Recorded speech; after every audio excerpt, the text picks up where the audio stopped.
An bɛ Ala fo ka barikada ka maliyɛn cɛ n'a muso bɛɛ lajɛlen fo dan tɛ foli min na. Aw minnu bɛ k'an lajɛ Leku sanfɛ, Joliba News à Bamako, CDR Media. An bɛ président Issa Kawujimi fɛ yen bi déclaration b'a bolo ka da jamanadenw tulo kan. An tɛna a ko bila da hakilila la, an b'a di a ma a ka foli kɛ ka dugawu don kɛ. Président an bɛ y'a fɔ cogo min an bɛ Ala tanu ka Ala barikada. Ala mana ko o ko kɛ o de ka ɲi, o ye mukalidu kuma ye. An b'a fɔ inna lillahi wa inna ilayhi raji'un, o ye mɔgɔ min bɛ diinɛ faamu silamɛya sira fɛ. Mais jamana la silamɛya bɛ yan, Isa ka diinɛw bɛ yan, laadamɔgɔw bɛ yan, a bɛɛ lajɛlen n'a ka dugawu kɛ cogo don bato bonda la. Jamana fana bɛ mara ni hakilila min ye, o ye la république, la laïcité. O hukumu kɔnɔna la an ka jamana ni a bɛ gɛlɛya min kɔnɔ bi, an bɛɛ kan ka ɲɔgɔn minɛ ka d'a kan jamana ye ɲan bɛɛ ta ye. Ni jamana ye gɛlɛya sɔrɔ, o kɔrɔ jamanaden bɛɛ de ye gɛlɛya sɔrɔ. Fɛn dɔw bɛ yen o bɛ se ka kɛ adamaden kow ye, o bɛ se ka kɛ mɔgɔw yɛrɛ tabiya ye. Fɛn min b'an bɛɛ fara ɲɔgɔn kan o ye jamana ye. Jamana yɛrɛ fana ka to a jamanaya la Ala ta kɔfɛ, o ye an ka wolomasiri tabaw ye n'a bɛ fɔ les forces armées de sécurité et de défense. An b'a dɔn an ka jamana bɛ wulikajɔ la pour que jamana bɛ se ka a ka kelenya sɔrɔ a n'a ka tigiya sɔrɔ jamana dugukolo kan n'a bɛ fɔ la défense des territoires et la sécurité des personnes et leurs biens. Armée b'o baara min na a tɛ taa gɛlɛya kɔ. An b'a dɔn wulikajɔ hukumu kɔnɔna la caman kɛra, an yɛrɛ y'o foliw kɛ ka fɔ fana o maliyɛn bɛɛ y'i yɛrɛ ye o la jamana kɔnɔ ni jamana kɔ kan. Nka an b'a faamu k'a fɔ nin tile fila in na min ye wulikajɔ min kɛra ka taa jamana Tezawata ni fanfɛla ka taa Algérie frontière la, gɛlɛyaw yera la. An bɛ min fɔ notre soutien à l'armée, ka d'a kan armée y'an bɛɛ de ye. Minnu ye jija ni cɛsiri kɛ, u y'a k'u yɛrɛ ye Ala k'u sara. Minnu fana jogina Ala ka nɔgɔya k'u ye. Minnu fatura Ala k'u kɛ seedusu ye, u fatura jamana ko de la. L'armée est nationale, l'armée c'est la colonne vertébrale, tout le monde est fama. Donc an ta fara bɛɛ ta kan hakilila min kɔnɔ o de ye k'a fɔ tous derrière l'armée. Je crois que maliyɛn si ma fɔ ɲɔgɔn kɔ o la, o ye hɛrɛba ye jamana ko la. Ka d'a kan an ka jamana armée bɛɛ b'i yɛrɛ y'a la, c'est la fierté nationale. N'u ye gɛlɛya sɔrɔ o kɔrɔ jamana bɛɛ ye gɛlɛya sɔrɔ, mais jamana jɔ baara la armée bɛ wulikajɔ ni cɛsiri min na dogolen tɛ mɔgɔ si la. Donc an fana y'a kanu bi en tant que président du parti ACRT ka an ka kuma fara jamanaden bɛɛ ta kan, minnu ye communiqué kɛ o, minnu ye armée lafasa bɔlɔlɔsiraw fɛ o, minnu ye sigiw kɛ, minnu ye barow kɛ, minnu ye dugawu kɛ, minnu yɛrɛ ma manifester mais anonymement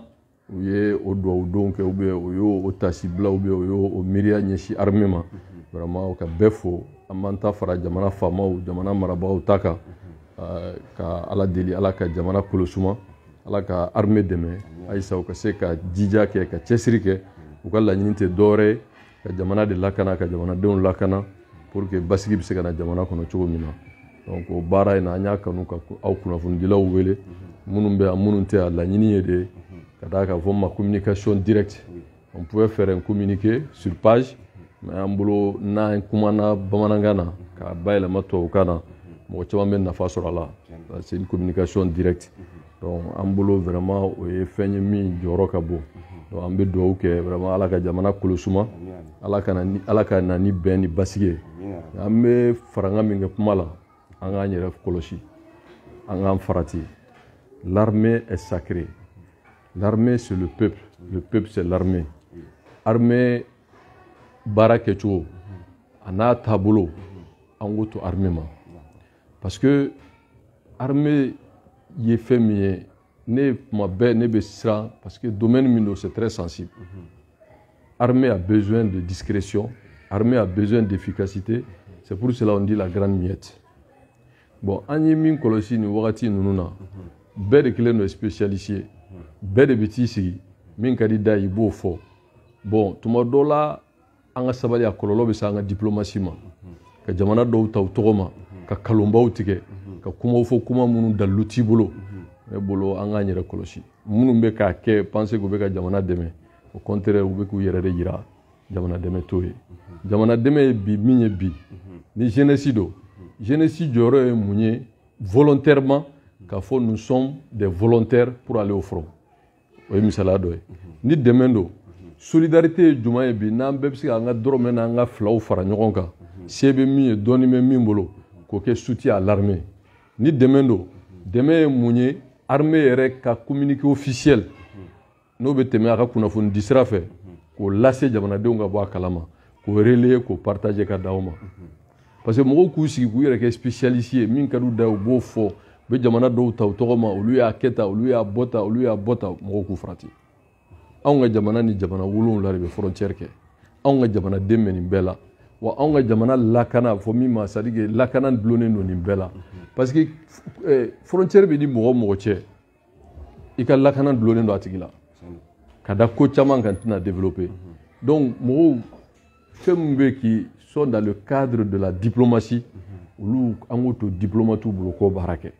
gɛlɛya dɔw bɛ yen mɔgɔ tɛ sigi réseau kan buruburu non ka domaine to ye voilà n'i ye politique mɔgɔ ye ka politique baara kɛ n'i ye activiste ye ka activiste baara kɛ n'i ye journaliste ye ka journaliste baara kɛ n'i ye jagokɛla ye ka jagokɛla baara kɛ n'i ye fɛn o fɛn na i k'o baara kɛ mais n'i ko k'i b'i yɛrɛ kɛ je connais tutologue ye péda ye o k'i ka jamana dɛmɛ i bɛ jamana curu donc ne kɔni n bɛ vraiment sans aucune prétention an ka jamana ɲɛmɔgɔ dɛmɛ ale de chef suprême des armées n'o ye son excellence Assimi Goïta ye an ka gouvernement dɛmɛ minnu bɛ sariya ta an tɔgɔ la n'o ye CNT an k'u dɛmɛ nin bonda in na chacun dans son rôle donc politique tɔnw fana bɛ communiquer min kɛ soutien à l'armée o fana ka ɲi jamanadenw bɛ bɔli min kɛ k'a fɔ an bɛ jamana kɔ an bɛ jamana lafasa jamana yɛrɛ mana kunnafoni min fɔ k'o lase o bɛɛ ka ɲi ni mɔgɔ minnu fana bɛ se b'u ye u b'a fɔ k'a fɔ n bɛ fɛ ka n di armée ma a kɛra joli ye o a kɛra ka mɔgɔw organiser soutien o a kɛra k'a fɔ an ka wari fara ɲɔgɔn kan k'a di armée ma ninnu bɛɛ lajɛlen ni armée dɛmɛni ye ou bien denmisɛnninkulu k'a fɔ vraiment anw labɛnnen don pour être des volontaires ka armée dɛmɛ à la disposition de l'armée ninnu bɛɛ ye fɛn ye min kan ka kɛ mais mɔgɔw ka t'u sigi dɔrɔn ka t'u yɛrɛ kɛ kumaw fɔbaga ye ka ko dɔw yamaruyaw yɛrɛ ka balawu kumaw fɔ k'u kɔlɔsi parce que an ka jamana in nous sommes tous des Maliens an b'a fɔ ko le pays est mosaïque ko c'est multiracial o kɔrɔ ye ne ye jɔgaramɛ ye ne ye kagɔlɔ ye ne ye maraka ye ne ye miyanka ye ne ye sɛnɛfɔ ye ne ye maraka ye ne ye kɔrɔbɔrɔ ye ne ye tuareg ye ne ye arabu ye ne ye bɛla ye ni ɲinana siya min kɔ o ka yafa ma o de ye n ye dɔgɔnɔ ye o de ye n ye maliyɛn ye bon ni o bɛɛ ye mali ye donc e ka kuma kana kɛ sababu ye kuma min bɛ se ka na ni fitinɛ ye parce que unité nationale l'intégrité du territoire ninnu ye baaraw de baara min ni jamana b'a bila fɛn bɛɛ sanfɛ parce que n'o tɛ yen jamana tɛ yen bon armée dun ka baara de ye ko ka jamana lakana ka jamanadenw lakana mais politique baara Mao Zedong de la k'a fɔ Chine révolution ɲɛmɔgɔba a ko la guerre c'est de la politique avec effusion de sang la guerre n'i ko politique ko ka guerre kɛ yɔrɔ joli bɛ b'o la k'o ye politique ɔ ko fana guerre ye ka politique kɛ ka sɔrɔ joli tɛ bɔ o ye politique a bɛ min na bon kuma in kɔrɔ de b'a la o parce que guerre o guerre n'i y'a ye diɲɛ kɔnɔ politique hakilila dɔ de b'a kɔfɛ soit k'a lafasa soit k'a lagosi c'est extrêmement important première guerre mondiale c'était ça idéologie de tun bɛ ɲɔgɔn na deuxième guerre mondiale c'était ça n'i ye jamanaw karilen ɲɔgɔn na a bɛ kɛ kun dɔ de kama bon anw ka jamana ye jamanaba ye an y'o fɔ tariku la sigiɲɔgɔnya la ko caman na donc an kana sɔn cogo si la an kana kuma fɔ kuma min bɛ se ka na ni kɔlɔlɔ ye donc ne kɔni bolo bi il faut appeler à l'union à l'apaisement an ka faamu k'a fɔ mɔgɔw hakilila bɛ fɔ ɲɔgɔn kɔ mɔgɔw ka faamuya bɛ fɔ ɲɔgɔn kɔ walahi maliyɛn bɛɛ bɛ mali fɛ maliyɛn bɛɛ bɛ mali fɛ maliyɛn bɛɛ bɛ mali fɛ kuma n'a fɔcogo don a bɛ hakɛ to vraiment kuma tɛ kuma jugu tɛ parce que n'i kuma fɔ mɔgɔw b'a ɲini wo bɛ kuma la yɔrɔ min k'o de ta i y'a faamu wa sinon maliyɛn bɛɛ bɛ mali fɛ donc an ka sabali an ka to armée k'a ka baara kɛ o don ne taara sigikafɔ min kɛra n'o ye avant-projet in na mɔgɔ min b'a ɲɛma bi n'o ye ancien premier ministre Yusufu Maïga fɔ Pinochet mɔgɔ dɔ ye kuma ta a ye sɔrɔsiya kɛ sɔrɔsi do a kɛra ministre de la défense ye n'o ye Yamusa Kamara ye a ko armée ka baara yɛrɛ ka kɛlɛ kɛ mais armée tɛ se ka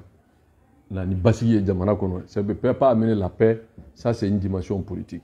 ni ko armée ma k'a ka jamana lakana a jamana k'a ka taa yɔrɔ la a bɛ taa k'a ka jamanadenw a b'a lakana mais bɛn kana mɔgɔw ni ɲɔgɔn cɛ sigida la u ka don u ka bɔ basigi ka na o ye politique baara de ye o ye politique baara de ye e m'a ye guerre mondiale bannen kɔfɛ sigikafɔ de kɛra o ka bɛn fɔ min ma ka bɛn min kɛra n'o ye Nations Unies créé ka na ni fɛn caman ye ka conseil de sécurité sigi ka droit de veto sigi pour que diɲɛ bɛ se ka lafiya cogo min parce que guerre tɛ se ka na ni basigi ye o guerre bɛ na de ka rapport de force de sabati bi alhamdulillah jamana y'a yira k'a fɔ armée b'an bolo armée bɛ se ka wulikajɔ kɛ armée y'o baara min kɛ le relais politique an y'o de fɔ depuis wagati jan jamana mago b'o la bi plus que jamais parce que ne ka faamuya la ça c'est ma position personnelle kumaɲɔgɔnya bɛ se ka kɛ ko o ko la ka kɛlɛ bɔ an ka jamana kɔnɔ an k'o waleya bamananw ɲuman na bamananw bɛ se kuma na ko sigikafɔ bɛ fɛn min ɲɛ o ma se bolokuru na i bɛ se ka fɛn min ɲɛnabɔ ni kuma ye ka na i bolokuru fili la a ma se kɛlɛ la ne ye kuma jugu fɔ kuma jugu de bɛ kɛ k'i jaabi o donc n'an bɛ se ka kuma ɲuman fɔ ka mɔgɔw n'u hakili yira ɲɔgɔn na qu'ils viennent à la république an k'o récupérer ni kuma ɲuman ye an n'an sigiɲɔgɔnw cɛ an yɛrɛ ko ko kurunin ka ye mɔgɔ n'i sigiɲɔgɔn cɛ ni kuma kunkurunin ye ne tɛ jamana ta tɔgɔ ma mais ne bɛ min fɔ an ka sabali minnu b'a fɔ minnu b'a la bɛɛ b'u dɔn donc ne ka rôle tɛ ka fɔ voilà jamana marabagaw ɲɛ b'u la mais ne kɔni bolo n'an b'a fɛ bɛn kana basigi ka na vraiment jamana bɛ yɔrɔ min na a gɛlɛya ka ca a front ka ca d'ouvrir trop de front de mon point de vue non an k'an ka fɛɛrɛ bɛɛ kɛ k'an ka priorité de kɛ basigi de kana jamana kɔnɔ armée y'a seko kɛ armée bɛ ka seko kɛ mais relais ye mun ye ka armée dɛmɛ o tɛ mɔgɔw bɛ min na bɛɛ tɛ dɛ mais armée dɛmɛni ye min ye n ye min fɔ o de ye de rester derrière l'armée armée yɛrɛ ye hakilila min fɔ a ye kuma min fɔ k'o lafasa u ka fɔlen na kunnafoni officiel ye DIRPA de ye o mɔgɔ dɔ ka t'i sigi ni jamana y'a kɛ tan ni jamana y'a fɔ tan ninnu y'a kɛ tan ninnu bɔra yan ninnu donna yan hey an ka sabali ne t'a fɛ ka don détail la vu ma position pour que kuma kuncɛ n bɛ kuma laban ni kuma ye min fana ye politique kuma ye yɔrɔ n ye maaw ta in fɔ mais politique kuma wɛrɛ bɛ yen les pays n'ont pas d'amis ont des intérêts mais les peuples ont des amis. C'est-à-dire, quand on dit pays, on parle de l'État. État de jamana wara. Donc État de politique est en fonction à ka famille là, à ka intérêt be mina. Mais les peuples ont des amis. Misalia là. Malien du mamse ka bolo korota dangania yɛrɛ la k'ale somɔgɔw ou a balima somɔgɔw tɛ Côte d'Ivoire. Oh, e bɛ se k'a fɔ i teri tɛ yan, e bɛ se k'a fɔ i balima tɛ yan, e bɛ se k'a fɔ i limana tɛ yan. Dɔw yɛrɛ an caman bɛ yan,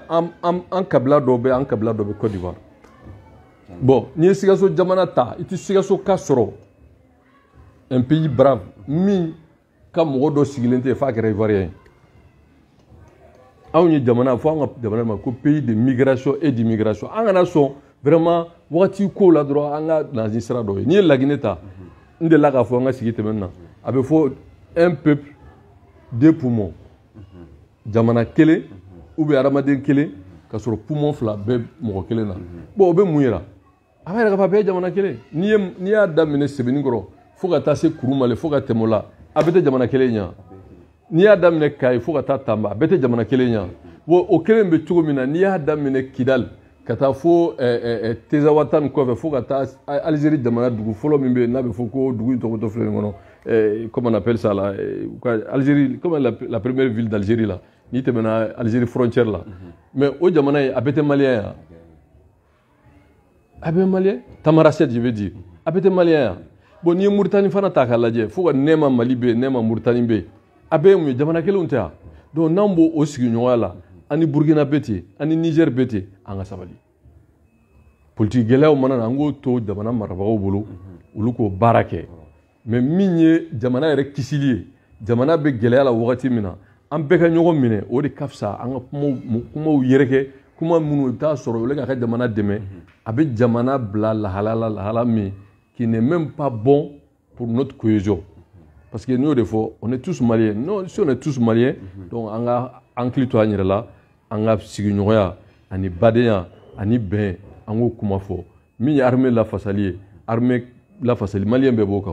Ben tout le monde est fier, bébé armée quoi là. Même si l'armée demain ni kewale na foloye, ni kumaga nyumai, ni jolidie, ni balodie, o de armée mo bo de la bio. Notre kuma mungu inka damana to la gosi. Mo bolo vraiment on te na fato là. Donc m'a fait ko yoron de fara kuma kan kala dilala ka kliɲuman dan bɛɛ lajɛlen ma ala ka armée sankɔrɔta d'u ma ala ka jamana basigi ala ka jamana kolosuma ala ka hɛrɛ k'an bɛɛ donc yani ka bɔ kuma la je souhaiterais reprendre en partie en français puisque tout le monde ne parle pas forcément la langue bamanankan. Donc je m'appelle Issa Kaunjim, je suis président du parti ACRT Faso Kawele. J'ai appris avec consternation que des groupes terroristes ont attaqué patrouille de l'armée malienne dans les faubourgs de Tezawaten, selon le communiqué de Durpa. L'armée, comme nous le savons tous, c'est une armée qui est toujours une armée à capacité, mais une armée aussi qui fait la fierté du peuple malien. L'armée est nationale, mais l'armée aussi, nous sommes tous armés, parce que c'est notre armée nationale. Et nous avons le devoir, l'obligation de défendre l'armée, mais restons dans la logique du convenable, parce que notre pays fait frontière avec 7 pays. Et nous savons que le Mali a toujours été un pays de diplomatie, de bon voisinage. Il y a des difficultés, certes, mais nous devrons rester dans une dynamique positive de soutien à l'armée, certes, mais d'éviter des expressions qui peuvent nuire aux intérêts des Maliens, à l'intérieur du Mali comme à l'extérieur dans ces pays limitrophes. Ceci dit, il est extrêmement important aujourd'hui de rester derrière l'armée, de rester solidaire, mais de parler de même voix, d'éviter des expressions qui peuvent enflammer, qui peuvent même entamer le vivre ensemble, la cohésion. Je l'ai dit, moi je suis un Diogaramé, le Peul, le Sarakolé, le Mianga, le Touareg, le Bobo, le Dorono, c'est ça le Mali. Donc si nous sommes tous des communautés, nous vivons ensemble en harmonie, cette cohésion doit être préservée. Et il ne faut pas faire de l'amalgame ni de confusion et d'éviter aussi de s'attaquer à des pays frères, à des pays voisins. Parce que notre pays a une culture d'immigration et d'immigration. Et ceci dit, étant malien, veut dire que nous avons un prolongement naturel. En Côte d'Ivoire, nous avons un prolongement naturel au Burkina, au Niger, en Algérie, en Mauritanie, au Sénégal, en Guinée, etc.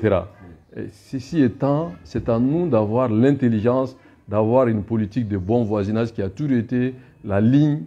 du Mali.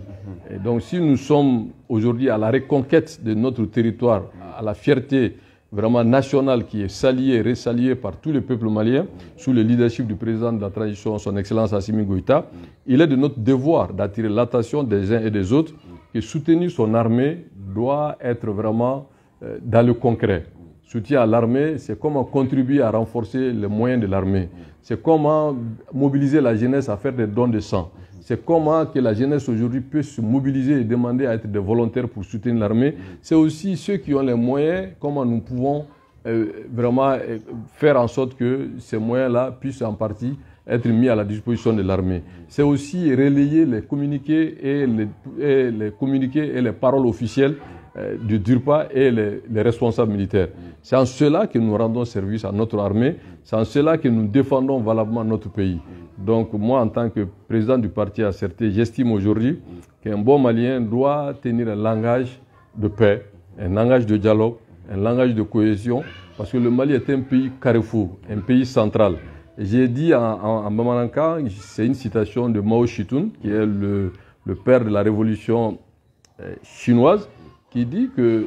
la guerre, c'est-à-dire que la politique que nous parlons tout le temps, politique, faire la guerre, c'est faire de la politique avec effusion de sang. Parce que la guerre, c'est de la politique. Et la politique que nous faisons, c'est de faire la politique sans effusion de sang. Donc, c'est un domaine extrêmement sensible et délicat. Je pense qu'aujourd'hui, je salue l'unité d'action, de prise de position de la classe politique pour soutien à l'armée, Mais c'est aussi le moment de renouveler notre confiance et notre soutien à l'armée, mais aussi d'appeler vraiment à des expressions, à des discours et surtout à des langages appropriés. Je n'ai rien contre les vidéomans, je les respecte, les activistes, je les respecte, les journalistes font la fierté quand il s'agit de relayer des informations, vraiment de défendre le pays, mais il ne faut pas relayer des informations de nature à créer la confusion, à créer sensation qu'il y a des bons et des mauvais Maliens par rapport au soutien à l'armée. C'est faux. Tous les Maliens aiment le Mali. Donc nous devons vraiment agir ensemble. C'est dans l'unité qu'on est fort, c'est dans l'action collective qu'on est efficace. Restons derrière les FAMA, restons derrière les forces armées de sécurité, restons derrière les autorités de transition sur cette question qui aujourd'hui peut fédérer, peut faire en sorte que les Maliens se retrouvent. Et je profite pour dire que notre soutien est renouvelé à l'armée et profiter aussi à tous les médias qui sont là ou qui ne sont pas là de relayer ce message d'apaisement, de paix, parce que le Mali c'est pour nous tous. Vive l'armée malienne, vive le peuple malien, notre soutien à l'armée et notre soutien aux autorités de transition sur cette question précise. Merci à tous. Ok. D'accord, nous sommes président Issa Kaudimi. Merci bien. Non, il va même vous pas de